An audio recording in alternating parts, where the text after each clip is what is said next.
بھلا جس شخص کا سینہ اللہ نے اسلام کے لیے کھول دیا ہو سو وہ اپنے پروردگار کی طرف سے روشنی پر ہو، تو کیا وہ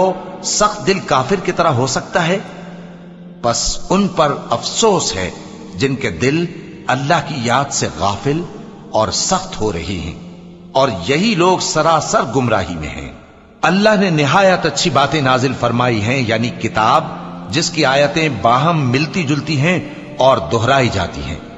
جو لوگ اپنے پروردگار سے ڈرتے ہیں ان کے بدن کے رونگٹے اسے سن کر کھڑے ہو جاتے ہیں،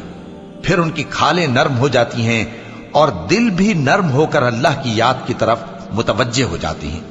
یہی اللہ کی ہدایت ہے، وہ اس سے جس کو چاہتا ہے ہدایت دیتا ہے، اور جس کو اللہ گمراہ رہنے دے اس کو کوئی ہدایت دینے والا نہیں۔